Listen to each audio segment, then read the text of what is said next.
Online mathematics opens for a communicative turn in number language education. Alan Tarp, mathacademy.net, Denmark. 4 times 7 as 4 sevens, on a BB board, a 10 by 10 bundle board. Teaching mathematics online is different. What else could be different? Could mathematics be different? Could teaching be different? We may get an answer from difference research that, by searching for a difference making a difference, asks, will a different input give a different output? But, the goal of math education, is it well defined? What comes first, to master math, or to master many? All say, the goal is to master math, to later master many. But math is hard. Why not first master many, to later master math? So we may ask, what mathematics may grow from children's innate mastery of many, as developed before school? How do children master many? We ask a 3-year-old, how old next time? The answer is 4, showing 4 fingers. But, the child reacts strongly to 4 fingers held together, 2 by 2. That is not 4, that is 2 twos. Observation 1. Inside, children see what exists outside, bundles of twos, in space, and 2 of them, in time. So, children use, not line numbers, without units, but bundle numbers, with units. Observation 2. The child uses a full number language sentence, as in the word language, with a subject, a verb, and a predicate.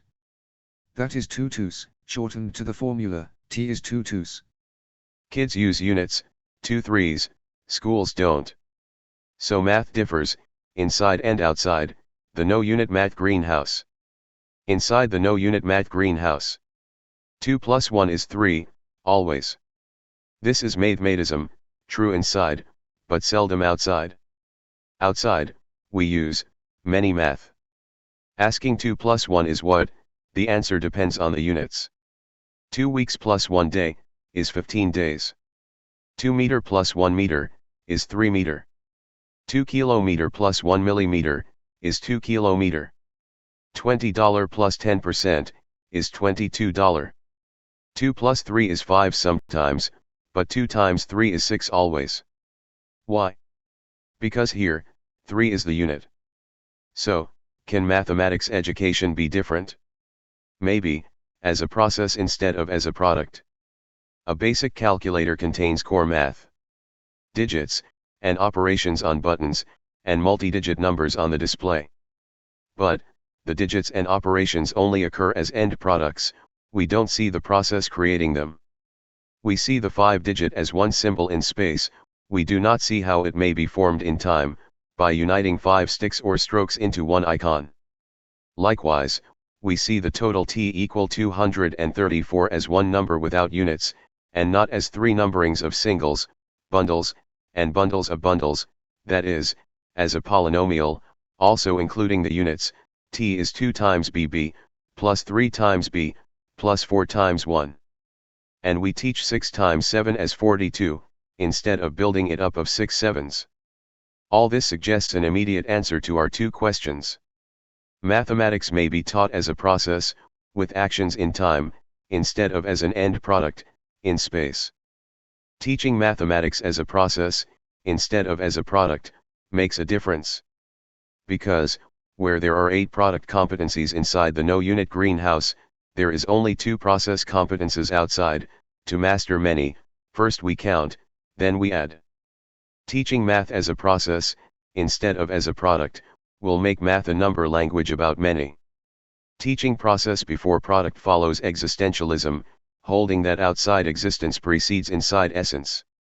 This makes mathematics a number language, telling about the outside fact many, already occurring in the word language as the plural form of words. And using number language sentences with a subject, a verb, and a predicate, as in word language sentences.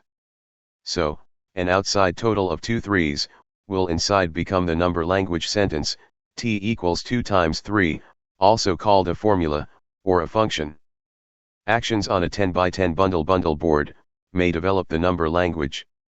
We bring outside manyness inside, by bundling in tens, so we may develop a number language by talking about, What happens on a 10 by 10 bundle board, a BB board, where vertical and horizontal rubber bands create rectangles, with a total of T pegs.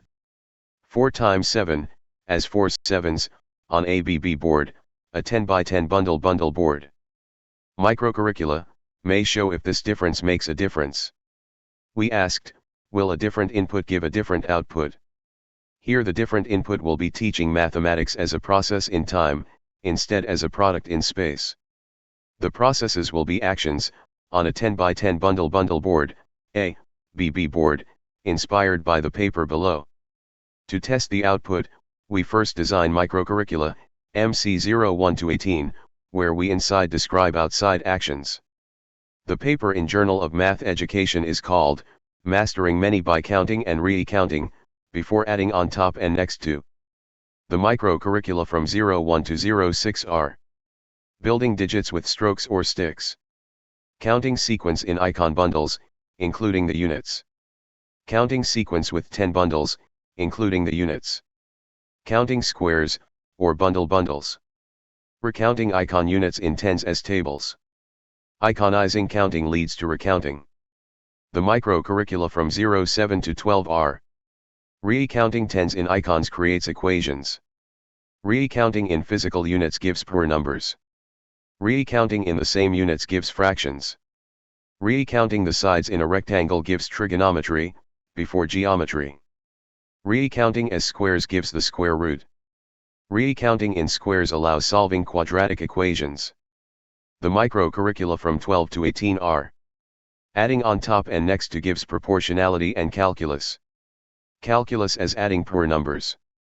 The algebra square. Adding unspecified letter numbers. Coordinate geometry unites algebra and geometry. Fact, fiction, and fake, the three kinds of stories. Conclusion: inside math labs, process before product, bring back brains, but what outside?